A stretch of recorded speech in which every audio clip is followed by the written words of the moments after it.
आज मैं चंद बातें इस उन्वान पर करना चाहता हूँ कि हुसैनियत असल क्या है और हुसैनियत के दावेदार और इसकी नकल क्या है। हमेशा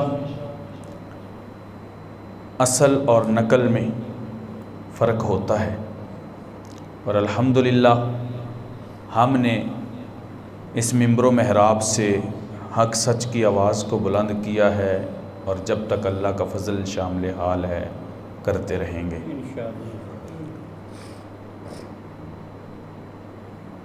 जब तक हमें ये पता न चले तो हम अपने अक़ीदे का, अपने मौक़िफ़ का भी इज़हार नहीं कर सकते। ये तब करेंगे जब हमें पता चलेगा कि हुसैनियत की असल है क्या,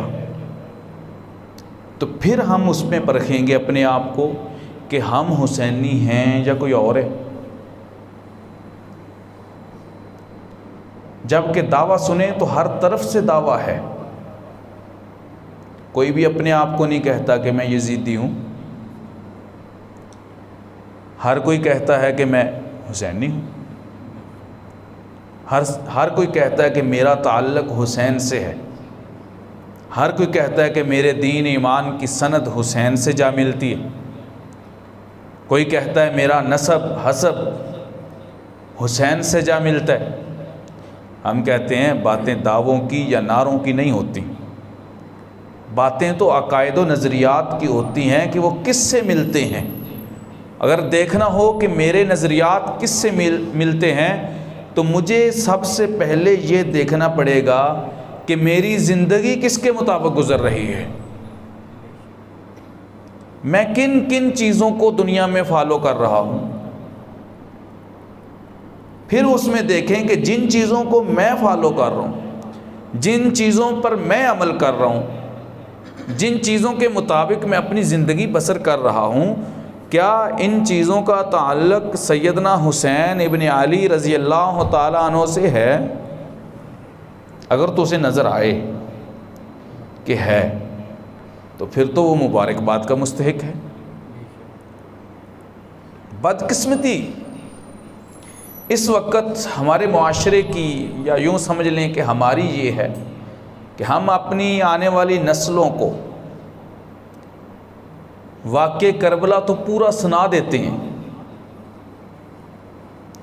हज़रत हुसैन रज़ी अल्लाह ताला अन्हु की शहादत तो बयान कर देते हैं, मज़लूमियत तो बयान कर देते हैं और करनी चाहिए, लेकिन बदकिस्मती ये है कि हम हज़रत हुसैन रज़ी अल्लाह ताला अन्हु की सीरत नहीं पढ़ाते,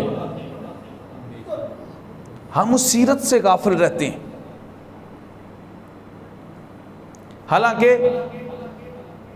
हज़रत हुसैन रज़ी अल्लाह ताला अन्हु की सीरत एक ऐसी सीरत है जो जामे दीन का नाम है, कामिल इस्लाम का नाम है। हज़रत हुसैन इब्न अली रज़ी अल्लाह ताला अन्हु की सीरत, आपका किरदार, आपकी फ़हम फ़रासत कुरान पाक की जामे तफसीर है, हक़ व सदाकत की आवाज़ है, शुजाअत और अदालत और सखावत है, और ऐसी है जिसकी मिसाल नहीं मिलती उसके बाद। लेकिन वो क्या है, वो कैसे है, तो कोई मुश्किल नहीं है। देखें, आपने बतौर सैंपल, बतौर मिसाल किसी को बात समझानी हो तो एक मिसाल दी जाती है, देखें इस तरह हुआ था और ये हुआ था और ये असल था और ये नकल था, समझा देते हैं मिसाल देकर। आपने कोई भी दुनिया का काम करना हो, किसी ने कपड़े सिलवाने हो, वो भी कहता है मेरे कपड़े यहाँ से फिटिंग हो, यहाँ से खुले हों, इस तरह सिलाई हो, बटन इतने फासले पे लगें, इस तरह का बैन रखा जाए, इस तरह के बाजू रखे जाएं, वो सारी बातें समझाएगा। तो शायद कि दर्जी सारी बातें ना समझ सके, लेकिन वो जब जाके अपना वो कमीज़ ही उसे दे देगा किस जैसा सीन है, अब तो कोई इबहाम नहीं रहा, अब तो सारी बात खुल के सामने आ गई। अब तो वो देख लेगा क्या कहाँ कितना है, पमाइश क्या है, खुला कितना है, फिट कितना है, वो सारी चीज़ें देख लेगा। अब अगर दर्जी गलती करेगा तो ये दर्जी का कसूर है। तो नबी रहमत सल्लल्लाहु अलैहि वसल्लम ने अपने घर का दीन, मुकम्मल दीन, अपने उस नवासे को अपनी गोद में खिलाते हुए, या यूँ समझ लें अपनी घुट्टी देते हुए लुआबे दहन में नवासे के अंदर उतार दिया, जो जामे तफसीर बन के दुनिया के अंदर मंजर आम पे आया। और दुनिया ने फिर देखा, और कैसा देखा कि हज़रत अनस बिन मालिक रज़ी अल्लाह ताला अन्हु 10 साल अल्लाह के नबी सल्लल्लाहु अलैहि वसल्लम की सोहबत में रहे, बचपन से आए थे, आपके विसाल तक आपकी ग़ुलामी में और आपकी सोहबत में रहे। और आपका जब विसाल हो गया, उसके बाद हज़रत अनस बाहर बाज़ार में फिर रहे थे, हज़रत हुसैन भी किसी काम के लिए बाहर चले गए। आज दुनिया का मिजाज देखना हो तो कोई ये बात नहीं कह सकता कि मेरा उस्ताद अल्लाह के नबी जैसे। कोई कहे तो उसका कुछ सर फोड़ देगा, कोई कहे तो उसे कुछ जान से मार देगा, गुस्ताखी का फतवा लगेगा। कोई नहीं कह सकता कि मेरा पीर नबी जैसा है, कोई नहीं कह सकता कि मेरा बाप नबी जैसा है, कोई नहीं कह सकता कि मेरा मुर्शद या मेरा मोहसन नबी जैसा है। लेकिन आओ, एक जामे तफसीर और एक जामे तस्वीर ऐसी मिली कि हज़रत अनस सहाबी रसूल तड़प कर बोले, लोगों, जिसने बोलने की और चलने की और देखने की और खाने की और जो गुफ्तार रफ्तार हर चीज़ का अंदाज देखना हो नबुव्वत वाला, तो आओ तुम्हें हुसैन दिखाता हूँ। सारी चीज़ें, अरे हुसैन हंसता है तो ऐसे लगता है जैसे नबी मुस्कुराते हैं। हुसैन बोलता है तो आओ मैं तुम्हें बताऊं, नबी ऐसे ही बोला करते थे सल्लल्लाहु अलैहि वसल्लम। अगर हुसैन चलता है तो आओ तुम्हें दिखाऊं, अल्लाह के नबी ऐसे ही चला करते थे। अगर हुसैन का चेहरा देखना है, आंखें देखनी है, तो आओ तुम्हें दिखाऊं, अल्लाह के नबी सल्लल्लाहु अलैहि वसल्लम का ऐसे ही था। और ये बात हज़रत अनस रज़ी अल्लाह ताला अन्हु कह रहे हैं। और सहाबा ने जब देखा और सब ने कहा सुभान अल्लाह, सुभान अल्लाह। जब हम हुसैन को देखते हैं तो नबुव्वत का दीदार मिलता है। ये है हज़रत हुसैन की ज़िंदगी की इब्तदा। यहाँ से सहाबा तायीद कर रहे हैं कि हर चीज़ नबुव्वत वाली है। कोई शक नहीं कि अल्लाह के नबी के बाद कोई नबी नहीं। लेकिन अगर किसी ने नबुव्वत के दीदार की प्यास बुझानी हो तो हुसैन इब्न अली को देख लो। और जिस वक़्त हज़रत हुसैन करबला की तरफ सफ़र फरमा रहे हैं, उस वक़्त हज़रत हुसैन रज़ी अल्लाह ताला अन्हु जैसा या इनसे अफजल या इनके बराबर पूरी कायनात में कोई मौजूद नहीं था। जो थे वो पहले गुजर गए, उनकी बहस नहीं है। जिस वक़्त ये वाक़या पेश आता है उस वक़्त हज़रत हुसैन जैसा कायनात में कोई नहीं। अब देखना ये है, एक शोर मचता है, ववेला होता है, चीखो पुकार है इस बात पर कि हुसैन तेरे हैं, ये हुसैन मेरे। दावा सारे कर रहे हैं, नारे सारे लगा रहे हैं। लेकिन मैंने कुछ बातें जो नोट की हैं, उनमें अगर आप गौर करते जाएंगे तो आपको वाज़े तौर पर नज़र आएगा। और फिर हम उसी लेवल पे जाके, उसी तरह जाकर अपने बच्चों की तरबियत भी करें। हम बड़े गाफिल हैं इस मामले में। अगर हम गाफिल ना होते, और या अगर कोई ये समझता है कि हम गाफिल नहीं हैं, तो वो घर जाए, 17-18 साल का बच्चा हो, उससे जाके पूछे कि अल्लाह के नबी सल्लल्लाहु अलैहि वसल्लम के ज़ाती नाम कितने। भाई नबी से मोहब्बत का दावा है ना सबका, लेकिन नबी सल्लल्लाहु अलैहि वसल्लम की मोहब्बत किस किस ने अपनी औलाद में बिठाई है, किस किस ने बताया है, किस किस ने ये तरबियत की है अपनी औलाद की। ये तरबियत तो की है, बेटा बड़ों से कैसे बोलना है, ये तरबियत तो की है छोटों से कैसे बात करनी, ये तरबियत तो की है खाना कैसे खाना है, ये तरबियत तो की है कि ज़माने में जब निकलोगे तो फ़लाँ फ़लाँ तुम्हें मुश्किलात का सामना करना पड़ेगा, उसको कैसे हैंडल कर रहे हैं। ये तरबियत तो की है पढ़ोगे तो क्या बनोगे, ये तरबियत तो की है कि स्कूल जाओगे तो क्या मिलेगा, ये तरबियत तो की है कि फ़लाँ के साथ फ़लाँ काम पड़े इस तरीके से करोगे तो क्या मिलेगा। लेकिन ये देखें कि क्या हमने ये भी तरबियत की है कि अगर तुम अल्लाह के नबी सल्लल्लाहु अलैहि वसल्लम से मोहब्बत करोगे तो क्या मिलेगा, और अल्लाह के नबी सल्लल्लाहु अलैहि वसल्लम से मोहब्बत किस चीज़ का नाम है, और अल्लाह के नबी सल्लल्लाहु अलैहि वसल्लम से जो मोहब्बत करनी है वो कैसे करनी है। कभी हमने ये भी अपनी औलाद को बताया। आज तजर्बा करें आप, 8, 9, 10 साल नहीं मैं कह रहा हूँ 15 साल बालिग बच्चा जो किसी का है 20 साल तक, वो उससे जाके पूछे बेटा बता कि प्यारे नबी सल्लल्लाहु अलैहि वसल्लम के ज़ाती नाम कितने हैं, तुम्हारी तरबियत का नतीजा उगल के बाहर ना आए तो बात हुई। ज़ाती नाम कितने, अगर वो बता दे तो उससे पूछना इनका क्या मतलब है। मैं इस मरतबा घर गया, मैं बड़ा हैरान हुआ, मेरा भांजा है छोटा सा 8 साल का होगा, तो उसको मैं एक वो सुना रहा था क्लिप छोटा सा, उसने सुनते ही तो वो जो क्लिप था, बल्कि मैं भी क्या सुना रहा था वैसे ही चलते हुए नेट पे आ जाता है, तो निकल आया, मैं रुक कर सुनने लगा कि ये क्या कहता है। उसने थोड़ा सा सुना तो उसने किसी सहाबी के बारे में गलत अल्फाज इस्तेमाल किए बोलने वाले ने, आप समझ गए हैं वो कौन था फिर, किसी सहाबी के बारे में। तो वो भांजा फ़ौरन कहता है मामू ये शिया। मैं ताज्जुब से 8 साल का, मैं बड़ा ताज्जुब गया, मैंने कहा तुझे कैसे पता है। कहता है शियों के अलावा तो सहाबा को कोई बुरा नहीं कहता। मैंने कहा वक़्त का SHO DPO DSP इसको पकड़ ले, पर्चे होते हैं ना उनको कुछ ना कहो। अब ये एक मासूम बच्चा, बच्चे तो मान के सच्चे होते हैं, मासूम बच्चा कह रहा है कि इनके अलावा कोई नहीं कहता। अब बच्चों क्यों, उसने कहाँ से सुना, उसने कहाँ सीखा कि हमेशा घर में एक मजहबी माहौल हो, मजहबी हालात हों, ऐसे सवालात एक दूसरे से होते रहते हों, एक दूसरे के अकायद पे मेहनत होती रहती हो, तो बच्चे वहीं से सीखते हैं। हम ये समझते हैं कि बच्चों को जो समझा दें वो सीखते हैं, नहीं, हम जो करते हैं बच्चे वो सीखते हैं। हमें जो बच्चों को हम जो कहते हैं ना वो बच्चे नहीं सीखते, हम जो करते हैं बच्चे वो सीखते हैं। बाप खुद गाली दे और बच्चे को कहे तू गाली नहीं देनी, ये हो सकता है वो बच्चा रुक जाएगा, वो कहेगा कि इतनी बुरी बात है तो आप क्यों देते हैं।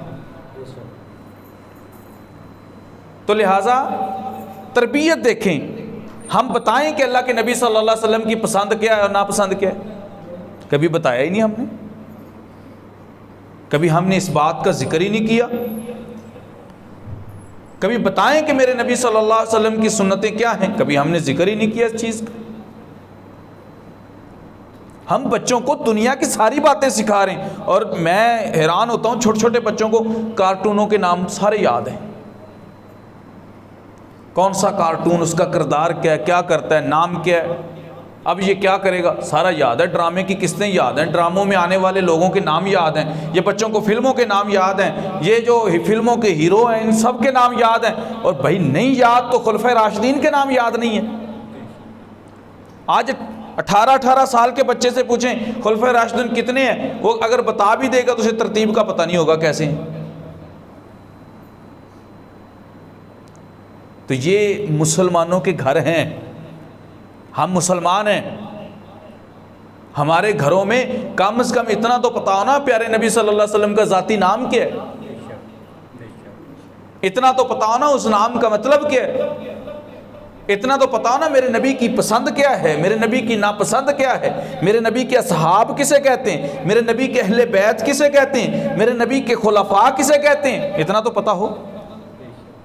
मेरे नबी की कितनी औलाद है, मेरे नबी के नवासे और नवासियाँ कितने हैं, इतना तो पता हो।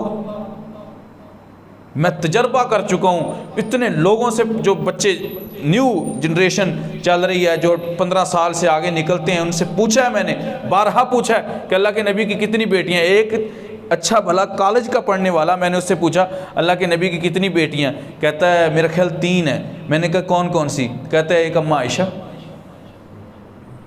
अंदाज़ा लगाएं आप, हम मुसलमान हैं, हम लच्छेदार तकरीरें सुनने के आदी हो चुके हैं, मिजाज ख़राब हो चुका है, संजीदा बात सुनते नहीं हैं।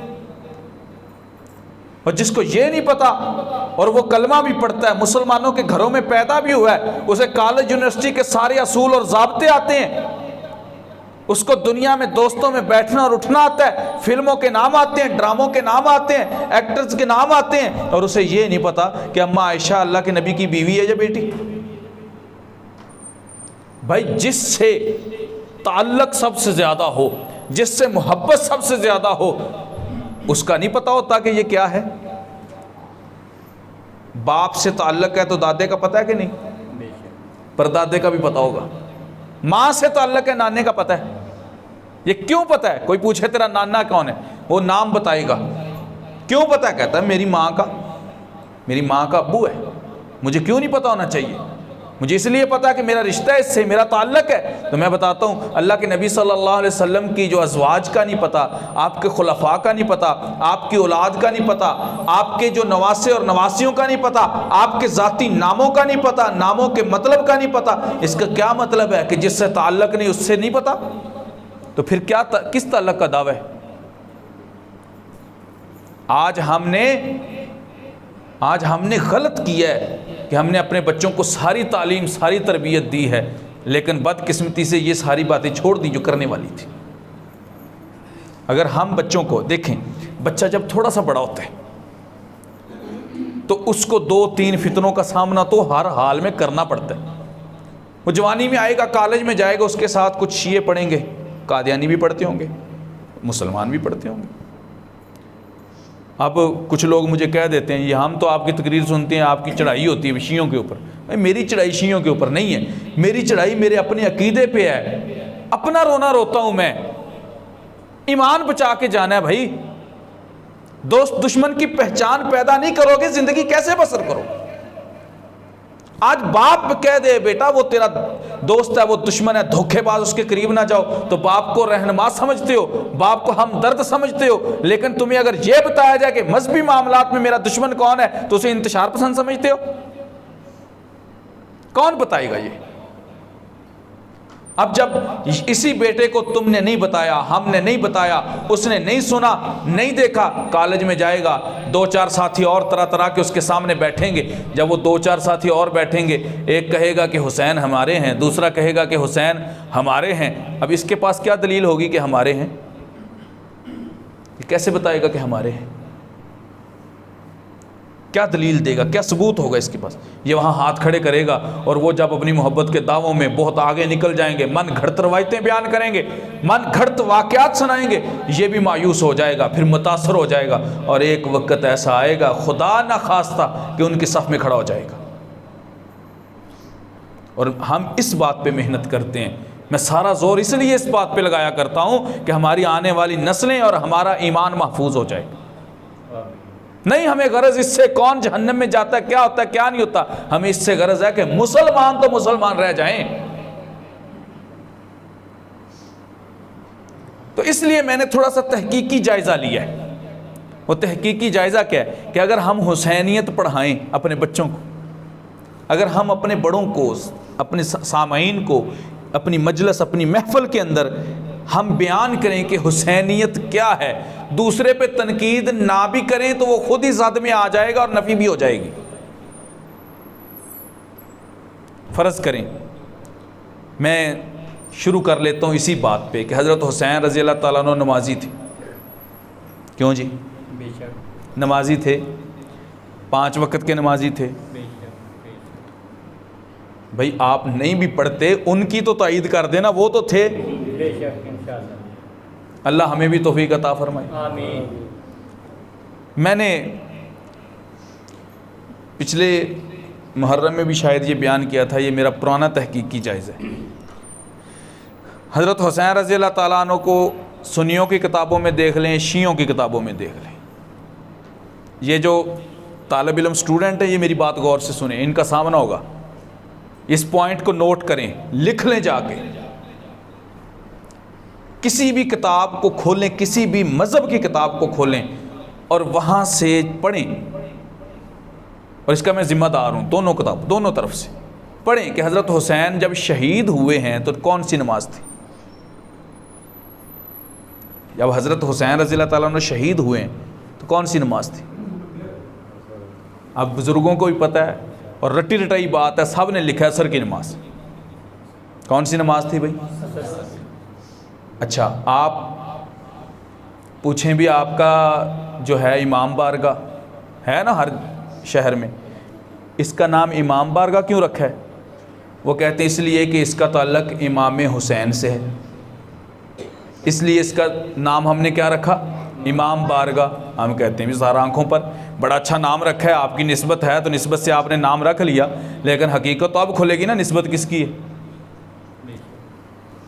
तो हम पूछते हाँ बताओ फिर हज़रत हुसैन शहीद किस नमाज में हुए? कहते असर में। हमने कहा तुम्हारी इमाम बारगाह का नाम किसके साथ है? कहते इमाम हुसैन के साथ। तो सवाल फ़ौरन ये पैदा होता है कि तुम तो अपने इमाम बारगाह में असर की अजान भी नहीं देते। ईमानदारी से बताओ, कभी किसी ने इमाम बारगाह से असर की अजान सुनी? जिनको नहीं पता वो भी सुन लें कि उनके यहाँ असर नहीं है। वो सिर्फ 3 अजानें देते हैं, फजर, जोहर, मगरब, 3 अजानें। ना उनके यहाँ इशा है ना असर है। अब देखें, ये मैं वो बातें कर रहा हूँ जो गैर जानबदार होकर हैं, आने वाला आसानी से समझ सकता है और सवाल उठा सकता है। पॉइंट है कि भाई इमाम हुसैन से तुम कहते हो हमारा ताल्लुक है, हम हुसैनी है, मोहब्बत हमको, अकीदत हमको, दावे तुम्हारे, नारे तुम्हारे, शोर तुम्हारा, ताज़ियत तुम्हारी, ताज़िया तुम्हारा, घोड़ा तुम्हारा, मौला तुम्हारा, सारी बातें तुम करते हो। आओ फिर ज़रा हमें भी बताओ ना कि असर की अजान तुम क्यों नहीं देते? जब खुद इकरार करते हो शहीद ही असर में हुए, क्यों नहीं देते? असर क्यों नहीं पढ़ते? असर की जमात तुम्हारे यहाँ क्यों नहीं होती? खुलकर सामने आया कौन है हुसैनी, पता चला नाम लेने वाले नहीं होते, दावे करने वाले नहीं होते, किरदार पेश करने वाले होते हैं। जिनके किरदार में हुसैनियत नहीं है उनकी इमाम बारगाह में भी हुसैनियत नहीं है। अगली बात फिर नमाज पे करता हूँ। शियों की किताबों में लिखा है, सुन्नियों ने तो ये नहीं लिखा, ये लिखा है शियों ने। हम तो इस बात के कायल ही नहीं है, सीधी बात है, मौक़िफ़ खुला है, लेकिन वो इस बात के कायल हैं। कहते हैं कि जब रात को हज़रत हुसैन और चंद अफराद जब बच गए, ये 9 मुहर्रम की रात थी, 10 को तो हज़रत हुसैन भी शहीद हो गई, तो जब बच गए तो ये इशा की नमाज के लिए एक जगह इन्होंने इंतज़ाम की, इशा की नमाज के लिए चले गए। तो जब इशा की नमाज के लिए चले गए तो पीछे से यजीदियों ने आके ना खेमे लूट लिए, काफ़िला लूट लिया, खैमों में जो कीमती सामान था वो उठा ले गए। सवाल है भाई ईशा की नमाज में क्यों उठा के ले गए? वो पहले क्यों नहीं उठाया? कहते उस वक्त अंधेरा होता है, चोरी करनी आसान होती है। अंधेरे में आए, कब आए? ईशा में आए। कब आए? ईशा में आए। तो भाई इस बात को मान गए हो कि हज़रत हुसैन ईशा पढ़ते थे? बेशक। हज़रत हुसैन ईशा पढ़ते थे तो ईशा पढ़ने गए हैं ना, तो ही खैमे लूटे गए। तो तुम्हारी इमाम बारगाह में इशा क्यों नहीं होती? हुसैनी तुम हो, इशा क्यों नहीं पढ़ते? अच्छा, दूसरी बात, तीसरी बात, पॉइंट है, नोट करते जाना। कितने दिन हज़रत हुसैन प्यासे रहे? जो मशहूर है, इख्तलाफ अपनी जगह, जो मशहूर है, उनके यहाँ भी हमारे यहाँ भी 3 दिन प्यासे रहे। अब आप सब बैठे हैं यहाँ, ईमानदारी से बताएं 9 और 10 का रोज़ा किसने रखा? सुन्नियों ने कि शियों ने? शियों से कहो तुम क्यों नहीं रखते? कहते हम पीटें या रोज़ा रखें? इतनी गर्मी में रोज़ा रख के पीटा जाता है? हमने जुलूस निकालना है, घोड़ा निकालना है, गर्मी है, तुम क्या करते हो? कहते हम सबीलें लगाते हैं। और शर्म आनी चाहिए।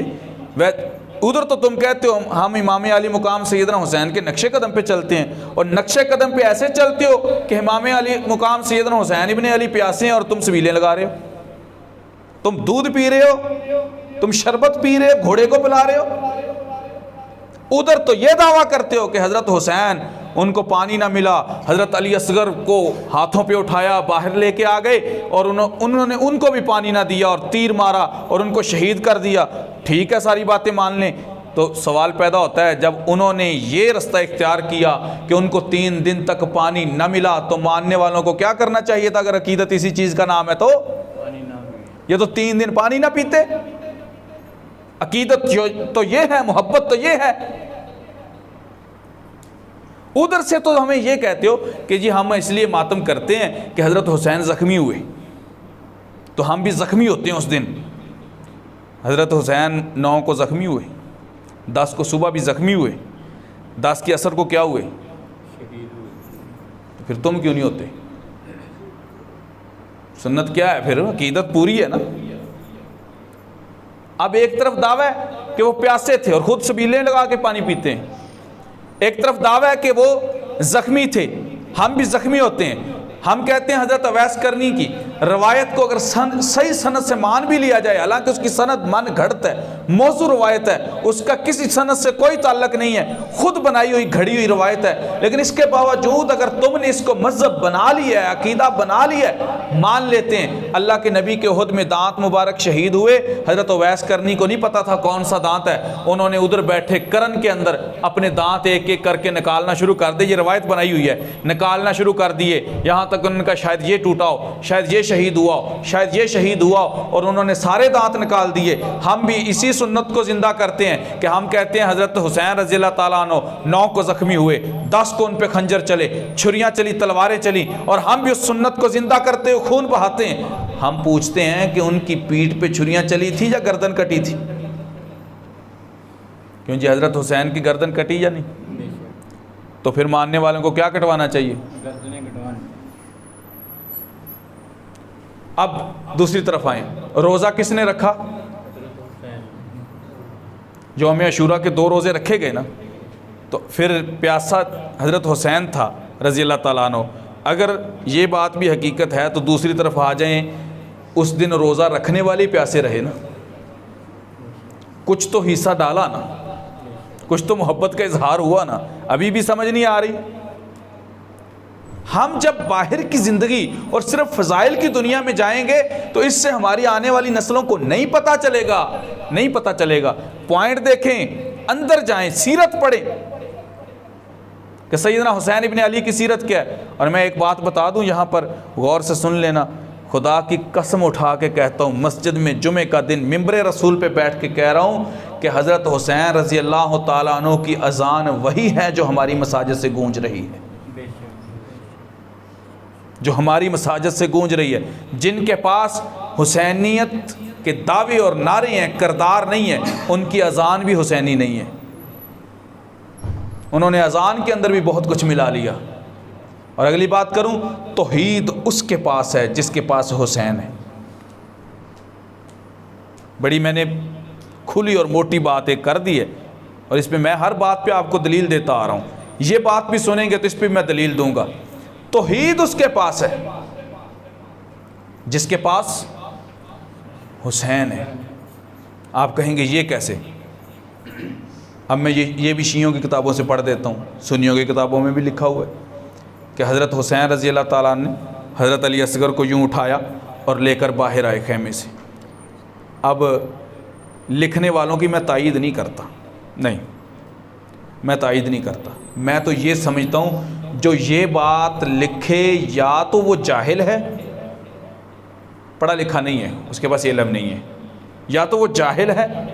अगर वो इल्म के बावजूद लिख रहा है तो वो गुस्ताख है कि हज़रत हुसैन रज़ी अल्लाह ताला उन्होंने पानी मांगा, उन्होंने ना दिया, फिर ये अंदर के खेमे से अली असगर को उठाया, बाहर ले आए और बाहर लाकर कहा कि ज़ालिमों, मुझे पानी नहीं देते तो इस मासूम बच्चे को ही पानी दे दो, इसको ही दे दो। मैं कहता हूँ जो असल हुसैनी है वो कहता है, ओ बदबख्तो, हुसैन की ये शान ही नहीं है यजीदियों से पानी मांगे। उनका मुकाम ही इस बात को ज़ेब ही नहीं देता कि वो किसी से जाके सवाल करें पानी दे दो, और वो भी यजीदियों से। या ये जाहिल है या गुस्ताख है। चलो तुमने लिख दिया, हम इसको पढ़ते हैं। ये तो क्लियर है ना कि हज़रत अली असगर शहीद हुए, बच्चे थे, 6 माह के थे, या कमो बेश रवायतें हैं 6 माह के लगा लें, शहीद हुए। तो हज़रत हुसैन ने जो उस वक़्त अल्फाज बोले, वो अल्फाज जो लिखे गए हैं सुन्नी और शिया दोनों की किताबों में, वो अल्फाज ये हैं कि हज़रत हुसैन रज़ी अल्लाह ताला अन्हु ने यूँ अपने शहीद बेटे को ऊपर किया और नज़रों को आसमान की तरफ उठाया और उठाकर कहते हैं, ए अल्लाह, अगर इस हाल में इस बच्चे की शहादत के बाद भी तू मुझ पे राज़ी है ना, तो मैं तुझ पे राज़ी हूँ। तू मुझ पे राज़ी है तो मैं तुझ पे राज़ी हूँ, और मुझे तेरी रज़ा चाहिए, तू राज़ी हो जाए, मुझे किसी की नाराज़गी, किसी को गरज नहीं है। ये हज़रत हुसैन क्या सिखा रहे हैं? ये तौहीद सिखा रहे हैं कि भाई दुनिया में जो काम करने एक अल्लाह की रज़ा के लिए करने, इखलास के साथ करने। तो घोड़े को पूजने वाले अल्लाह की रज़ा चाहते हैं, घोड़े को मौला मौला कहने वाले, तुमने नाम मौला की तौहीन की है। उधर से तो गदीर खुम का खुतबा सुनाते हो लोगों को, और फिर इस पे लंबे चौड़े खुतबे देते हो, इसकी वजाहत करते हो, ना मानने वालों को काफिर कहते हो कि अल्लाह के नबी सल्लल्लाहु अलैहि वसल्लम ने फरमाया, अल्लाह के नबी सल्लल्लाहु अलैहि वसल्लम ने फरमाया कि लोगों, जिस जिसका मैं मौला उसका अली मौला। मैंने कहा ये तो हज़रत अली की भी तुमने तौहीन कर दी जब तुमने ये बात कही कि हमारा घोड़ा भी मौला। किसको किसके साथ मिला रहे हो? और ये तो तुम्हारे शाहकोट में अपनी आंखों से देखा जा सकता है, जब वो घोड़ा लेके जा रहे होते हैं दाएं बाएं तो मौला मौला करके यूँ हाथ लगा के चूम रहे होते हैं। शर्म आनी चाहिए। ये हुसैनी किरदार नहीं है, ये हुसैनियत नहीं है। हुसैनियत तौहीद का दर्स देती है, हुसैनियत इखलास सिखाती है, हुसैनियत अल्लाह की रज़ा की तरफ लेके आती है। तो मैंने बात की कि नमाजें किसके पास 5 हैं? जिसके पास हुसैन है। हुसैन का किरदार 5 नमाजें हैं, और हुसैनी वही हैं जो कितनी पढ़ते हैं? 5 पढ़ते हैं। हुसैन का किरदार 5 अज़ानें हैं। हुसैनी वही हैं जो आने वाली नस्ल सुने गौर से। आपने कॉलेज यूनिवर्सिटी में जाना है, आपको सामना करना पड़ेगा एक न एक दिन, तो आपके पास कुछ प्रूफ होना चाहिए। जिसके पास 5 अज़ानें और जिसकी अज़ान अल्लाह अकबर से शुरू होकर ला इलाहा इल्लल्लाह पे ख़त्म हो जाए, वो हुसैनी है, ताकि तुम्हें तुम्हारे जहन में रहे।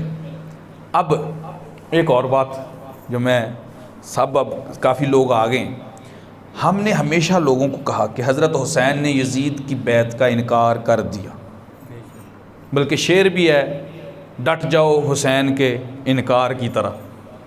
बड़ी अच्छी बात है, लेकिन हमने ये बताकर इतनी बात तो बावर करवा दी, और आज हमारा बच्चा बच्चा जानता है कि हज़रत हुसैन ने यजीद की बैत नहीं की। ईमानदारी से बताएं, हज़रत हुसैन रज़ी अल्लाह ताला उन्होंने कितने लोगों की बैत की है, वो हमने कभी बताया? कितना इबहाम दूर होता है, कितना अकीदा खुलकर सामने आता है, कितना अकीदा वाज़े होता है। मैं अकायद की बात कर रहा हूँ। भाई इनकार बताते हो, इकरार क्यों नहीं बताते?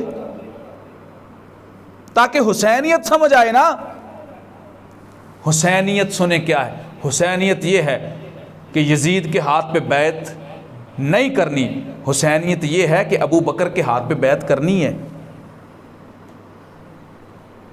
क्यों जी? यजीद के हाथ पे बैत ना करना हुसैनियत है, और अबू बकर के हाथ पे बैत करना हुसैनियत है। ये क्यों नहीं बताते? अब खुलकर सामने आता है हुसैनी कौन है और यजीदी कौन है, और वो हुसैनी कहने वाले अबू बकर को नहीं मानते, अबू बकर को सिरे से मानते ही नहीं, उसको नहीं मानते जिसकी हज़रत हुसैन बैत कर रहे हैं। ये भी तो हुसैनियत थी। अब यहाँ पे रुक कर मैं एक बात कहूँगा। मुझे कुछ साथी हैं, वो उनसे मिलते जुलते रहते हैं, वो कहते हैं ये आप लोग ना मिंबर महराब से एक झूठ सा शोर मचाते हैं। भाई क्या आप कहते हैं शी अबू बकर को नहीं मानते, शी उमर को नहीं मानते? हमने बहुत सारे दोस्तों से पूछा है, वो कहते हैं हम तो सबका एहतराम करते हैं, हम तो मानते हैं, हमने कभी इनकार नहीं किया। अब एक बात मैं कहने लगा हूँ, सारे पढ़े लिखे बैठे हैं, नौजवान भी बैठे हैं, बड़े भी बैठे हैं, किसी की उम्र गुजर गई इसी काम में। अब ईमानदारी से बताओ, आज तक पूरी दुनिया में, जज्बात में नहीं कह रहा, होश से कह रहा हूँ, समझाने के लिए, इस्लाह के लिए बात कर रहा हूँ, पूरी दुनिया में एक शिया दिखाओ जिसका नाम अबू बकर हो, कोई एक शिया किसी ने सुना है आज तक? जिसका नाम उमर हो, जिसका नाम उस्मान हो। मैं जिस स्कूल में पढ़ाता हूं तकरीबन 300 बच्चे शियों के पढ़ते हैं वहां पर, उनमें से किसी बच्चे का नाम किसी सहाबी के नाम पर अहले बैत से हटकर नहीं है। किसी बच्ची का नाम पूरी दुनिया में दिखाओ, शियों की बच्ची और नाम आयशा हो, फिर कर लें तहकीक, साल लगा लें इस पे, 5 साल और लगा लें, 5-10 साल लगा लें, उसके बाद बताएं कि किसी एक का नाम हो। तो यहां पर पता क्या कहते हैं, असल बात यह थी कि हज़रत हुसैन ने तकिया किया था। उन्होंने असल में बैत की नहीं थी अबू बकर की, ये पॉइंट है उनके पास। कहते हैं उन्होंने तकिया पता किसे कहते हैं? तकिया इनके यहाँ फ़र्ज़ है कि जब कोई हुक्मरान ठीक ना हो तो तकिया करके उसकी बैत कर लो ताकि उम्मत ना टूटे। मतलब कि दिल में उसको ना मानो, ना रखो उसकी इज़्ज़त, लेकिन ऊपर ऊपर से उसकी बैत कर लो। हम इसे मुनाफ़िकत कहते हैं। हम क्या कहते हैं? जो ऊपर ऊपर से किसी के साथ हो, अंदर से ना हो, वो कौन होता है? वो कहते हैं हज़रत हुसैन ने माज़ल्ला तकिया करके अबू बकर उमर की बैत की थी, दिल से राज़ी नहीं थे। तो तुम क्या बताना चाहते हो अस्तगफिरुल्लाह कि हज़रत हुसैन मुनाफिक थे? अब बताओ गुस्ताख कौन है? फतवे हम पे लगाते हो, अकीदा तुम्हारा है। चलो तुम्हारी इस बात को, इस बकवास को मानने वाली जो नहीं है, समझाने के लिए कहता हूँ 1 मिनट के लिए मान लिया जाए कि तकिया कर लिया था, ऊपर से माना, अंदर से नहीं माना। तो हम कहते हैं फिर तुम्हारी बकवास यहाँ आके ख़त्म नहीं हो गई कि हज़रत हुसैन ने ऊपर ऊपर से मानना होता तो यजीद को भी मान लेते, यहाँ उम्मत नहीं टूट रही थी, इतना बड़ा वाक़या पेश आता। और हज़रत हुसैन के किरदार ने ये बताया है, जो हक पर हो हाथ पे हाथ रख दो, और जो बातिल हो तलवार लेके मैदान में आ जाओ। हुसैनियत ये है। हम ये बताया हमने अपने बच्चों को, अपनी नस्ल को, कि हज़रत हुसैन ने यजीद की बायत नहीं की, लेकिन ये क्यों नहीं बताया कि उन्होंने अबू बकर की बायत की है, ताकि पता चले कि हुसैन यजीद को बुरा यहाँ कहता है, अबू बकर को वहाँ अपना इमाम मानता है। हमने ये बताया कि हज़रत हुसैन ने ज़ियाद की बायत नहीं की, हम ये क्यों नहीं बताते कि उन्होंने फारूक आज़म की बायत की है, कि यहाँ वो इब्ने ज़ियाद को बुरा कहते हैं, वहाँ सैयदना फारूक आज़म को इमाम मानते हैं। हमने ये बताया कि उन्होंने शिमर के हाथ पे बायत नहीं की, हम ये क्यों नहीं बताते कि उसने सैयदना उस्मान गनी के हाथ पे बायत की है, उन्होंने हज़रत अली के हाथ पे बायत की है, हज़रत हसन अपने बड़े भाई के हाथ पे बायत की है, हज़रत अमीर मुआविया के हाथ पे बायत की है। पता चला क़यादत को यहाँ तक ठीक समझा, वो बायत भी करते आए, सलाम भी करते आए, पीछे नमाजें भी पढ़ते आए, और जहाँ आके क़यादत गलत हुई, ख़राब हुई, उन्होंने डट कर इनकार किया और ज़माने को बता दिया कि यहाँ तक किसी को कहना कुछ नहीं, इसके बाद छोड़ना नहीं है। हम इनकार बताते हैं, इकरार भी बताओ, सहाबा की अज़मत सामने आएगी और हज़रत हुसैन का सहाबा से ताल्लुक़ सामने आएगा। ये सारी चीज़ें किसने बतानी? हमने बतानी। इनको नोट किया करो, बच्चों को जाके बताया करो। घरों में बताना ये नहीं होता कि बच्चे को सामने बैठा के तकरीर शुरू कर दो, ये कोई बताना नहीं होता। बताना ये होता है कि आपस में जो गुफ्तगू हो वो इस अंदाज से होती रहे, बच्चे सीखते हैं इससे। आने वाले वक्त में उनको सामना करना पड़े तो ये उनके लिए कि गुब्बारे की हवा होती है, फिर कुछ होता ही नहीं है सामने। तो हुसैनियत क्या है? हुसैनियत ये है कि यहाँ हज़रत अबू बकर सिद्दीक़ रज़ी अल्लाह तआला अन्हु को मानना है, यहाँ पर हज़रत उमर रज़ी अल्लाह तआला अन्हु को मानना है। और मानना फिर यूँ ही नहीं है, कोई कह दे कि ऊपर ऊपर से माना था तो उसका गिरेबान पकड़ के आप ये भी पूछ सकते हैं कि फिर बताओ करबला में हज़रत हुसैन के जो भाई शहीद हुए उनका नाम क्या था, हज़रत अली के बेटों का नाम क्या था? तो फिर वो मजबूर होकर कहेगा, पहली बात तो कहेगा नहीं, अगर उसने जहर का कतरा पी लिया, जहर समझ लिया इसको, तो उगल देगा। वो क्या कहेगा? हाँ हाँ, हज़रत हुसैन का एक भाई अबू बकर भी मैदान करबला में शहीद हुआ है, हज़रत हुसैन का एक भाई उमर भी शहीद हुआ है। वो एक आदमी से बहस हो रही थी कि जी हज़रत हुसैन के भाई का नाम अबू बकर उमर था, जी था, तो तुम क्यों नहीं मानते, तुम क्यों नहीं मानते अबू बकर उमर को, उन्होंने तो नाम रख के बताया। कहता है दलील देखें और अकल देखें और जहालत देखें। कहता है जो हज़रत अली ने अपने बेटों के नाम अबू बकर उमर इसलिए रखे थे कि दुश्मन सामने रहे, वो दुश्मन को भूलना नहीं चाहते थे, वो क्या चाहते थे दुश्मन सामने रहे, इसलिए उन्होंने बेटों के नाम रख लिए। मैंने कहा फिर हिम्मत करना, तुझे भी पता चले दुश्मन सामने रहे, एक बेटे का नाम यजीद रख। दुश्मन नहीं समझते यजीद को, तो तुम नहीं दुश्मन को सामने रखना चाहते, रखो ना बेटे का नाम यजीद, रखो ना शिमर, रखो ना इब्ने ज़ियाद। नहीं जी नहीं, ये कैसे हो सकता है, हमारी आने वाली नस्ल का बेड़ा गर्क हो जाएगा। मैंने कहा तुम हज़रत अली रज़ी अल्लाह ताला अन्हु को माशअल्लाह ये समझते हो कि उन्होंने आने वाली नस्ल का बेड़ा गर्क कर दिया? अगर उन्होंने ये नाम रखे हैं, अबू बकर रखा है, उमर रखा, उस्मान रखा, तो उन्होंने ये पैगाम दिया ज़माने को, क्या दुनिया वालों समझ जाओ इस बात को कि मुझ अली का ताल्लुक अबू बकर से भी है, मुझ अली का ताल्लुक उमर से भी है, मुझ अली का ताल्लुक उस्मान से भी है, तलहा ज़ुबैर से भी है, और जो इनका इनकार करे उसका ताल्लुक ना अहले बैत से है ना सहाबा से है। ये असल हुसैनियत है जो मैं आपके सामने बयान कर रहा हूँ। तो अब हज़रत हुसैन, अब फिर एक बार सबक दोहरा लें, हुसैनियत क्या है? नमाजें कितनी? 5। हुसैनियत क्या है कि जो है वो अज़ान क्या है? अल्लाह अकबर से ला इलाहा इल्लल्लाह, इसमें कोई कमी बेशी नहीं है। हुसैनियत यही है। अज़ानें कितनी? 5 हैं। हुसैनियत यही है कि जिसको हक समझो उसके हाथ पे हाथ रख दो, और जिसको बातिल समझो उसका इनकार कर दो, डट के इनकार कर दो, यहाँ तक कि जानों के नजराने पेश करने पड़े। एक तौहीन और बड़ी होती है, और वो हमारे बड़े बड़े भी करते हैं, खुतबा। वो मैं आपके सामने वाज़े करना चाहता हूँ।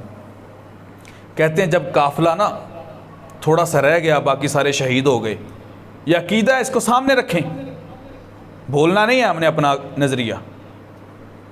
कहते जब सारे शहीद हो गए तो जो काफ़िला बचा उनमें जो साहबजादियाँ थीं अहले बैत की, पाक नफूस कुदसिया, उनके दुपट्टे छीन लिए गए। हम तो इस रवायत पे कोई ख़ास यकीन नहीं रखते, बेसनद है, एक रवायत में पेश करना चाहता हूँ। लिखी वो सुन्नियों ने भी है, लेकिन शियों की किताबें भरी पड़ी हैं। क्या कि हज़रत अम्मा फ़ातिमा रज़ी अल्लाह ताला अन्हा का एक बाल सर से नंगा था, दुपट्टे से बाहर था, और उस दिन सूरज नहीं निकला। ये अकीदा है इनका, ये अकीदा है। मैं ये कह रहा हूँ कि हमारे पास ये रवायत है, इसकी सनद नहीं है, ये मुस्तनद रवायत नहीं है, लेकिन ये इसको मुस्तनद समझते हैं। कहते हैं ये हमारा अकीदा है कि अम्मा फ़ातिमा के एक बाल नंगा हो तो सूरज उस दिन निकलता नहीं है। मैं पूछता हूँ, अम्मा फ़ातिमा की बेटी ज़ैनब का दुपट्टा छीन लिया गया और सूरज निकला था? क्या बताना चाहते हो ज़माने को? और हमारा एक मुबल्लिग इस्लाम, मैं उनका बयान सुन रहा था, यकीन जानो रोंगटे खड़े हो गए कि इस जैसा आलिम। और उसने क्या कहा, रो रहा था आंखों से आंसू, और उस दिन के बाद मेरा दिल बुझ गया, इसकी तकरीर सुनने को जी नहीं चाहता। वो क्या कह रहा था रोते हुए? कहता है आले रसूल की साहबजादियों को करबला में घसीटा गया। ये उसके अल्फाज थे। और बदबख्त, पढ़ो तो सही कहीं, कहाँ लिखा है? तुम क्यों अहले बैत की गुस्ताखी करते हो, क्यों तौहीन करते हो? दुपट्टे छीन लिए गए, किसी ऐसी जुर्रत किसी माई के लाल में पैदा हुई है? किस सनद से ये साबित है कि ये सब कुछ हुआ है? झूठ बोलते हो, धोखा देते हो लोगों को, और मोहब्बत की आड़ में तौहीन करते हो। तुम अकीदत का नाम लेकर गुस्ताखी करते हो। ऐसे बदबख्तों को मत सुना करो, ऐसी बातों पे यकीन भी मत किया करो। अहले बैत के अजीम अफराद बापर्दा औरतें थीं, और वो बापर्दा रहीं, उनको कोई भी बेपर्दा नहीं कर सका। अगर जो कहे कि उनको बेपर्दा किया गया, झूठ बोलता है और अहले बैत की तौहीन और गुस्ताखी करता है, अकीदत के नाम पे लोगों को धोखा देता है। ऐसा कुछ भी नहीं हुआ, ऐसी बात हम सुनने के लिए भी तैयार नहीं। बस सीधी बात है, वो बापर्दा थी, बापर्दा रहीं, और अल्हम्दुलिल्लाह उन्होंने बापर्दा ही दुनिया से वो तशरीफ़ लेके गई हैं। अल्लाह ताला से दुआ है कि अल्लाह ताला हमें सही तरह से अपना मौक़िफ़ समझने की तौफ़ीक़ अता फरमाए।